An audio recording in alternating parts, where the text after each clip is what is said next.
All right. Last thing we got to talk about real quick. Driving home last night, I'm listening to the Dallas Cowboys Tampa Bay Buccaneers game, and something clicks like immediately. Dak Prescott goes down, not looking good. Jerry Jones after the game confirms, which I don't understand why Jerry Jones talks. Yeah, why does he do press conferences? I don't know. I do just because over there it's I mean, it's Jerry's world. It's Jerry's world. Like it is. It's a play. It is not. It's a show. It is not a football organization. It's a much different thing. Couple of weeks. Has to undergo surgery, I believe, today. It's not looking good. I know that everybody's tired about talking about backup quarterbacks, and I hope this is the last time we do. But I do not understand how there is not a situation where the Dallas Cowboys do not call the Pittsburgh Steelers and say, hey, what would you like for Mason Rudolph? Because we will not win football games with Cooper Rush. And on top of that, you're going to, because I know that you're going to agree with this one. I know you're telling me that Mason Rudolph is not a Dallas Cowboy through and through. Like that man, he's the best looking quarterback possibly in the NFL outside of Jimmy Garoppolo. The dude, I mean, his girlfriends alone throughout the years have forced headlines. This is exactly what Jerry wants. Exactly what Jerry Jones wants. I think it's the perfect situation. Yeah, I honestly, I wouldn't be surprised if we talked about this a little bit before we came on, but like, I wouldn't be surprised if Jerry, just because, as someone said, Jerry loves the camera.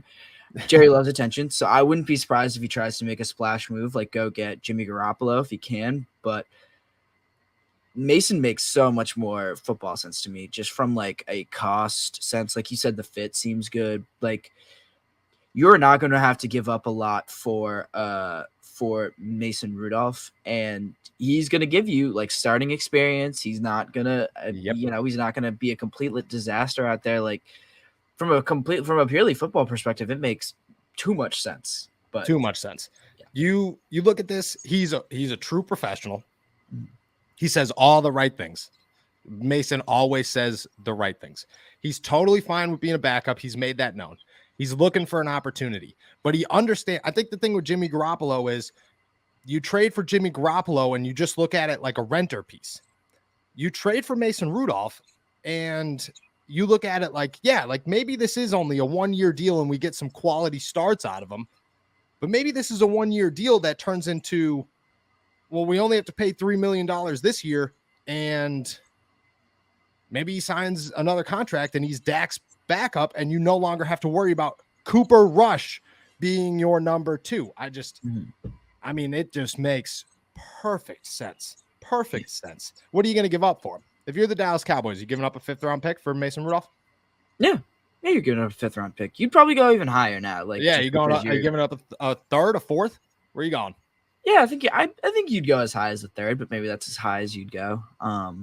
Just because of the circumstances, not because Mason has shown you anything more than what he did during the preseason. Like anything more than when the Steelers were asking for a 5th-round pick for him. But yeah, I think the Cowboys would go as high as a 3rd, just to have someone who can keep their heads above water while Dak is still working his way back.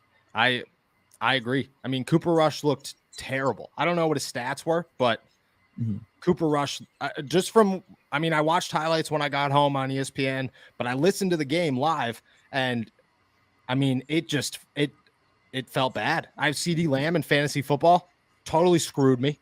Yeah, I will say, to be fair, Dak did not look very impressive last night either. Like, no, but Dak never looks impressive. I think that the Dak thing, I think, is overblown. It's just like it's a good name. He fits well in Dallas.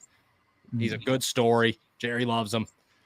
I'm not saying he's bad. I'm just saying I don't think, there's tiers of quarterbacks, and I don't know if Dak is as high as people say. But he's still, I mean, if you're Jerry Jones, you're taking Mason Rudolph over Cooper Rush.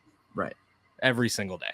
Absolutely. So it's just a matter of if they call, when they call, I believe, and if they're willing to offer anything higher than 5th. And I agree with you. I think that I think there's a strong possibility that they make a phone call and say, here's a 3rd-round pick. Let's take your 3rd-string quarterback.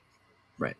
And then, Mike Tomlin didn't even need to wait 19 hours with a depth chart release and a clerical error to try and boost his trade stock. He just needed to wait till Sunday Night Football. That's all it took. Right. And on top of this, and we talked about this before the show, the thing holding them back was the fact that they want a security blanket.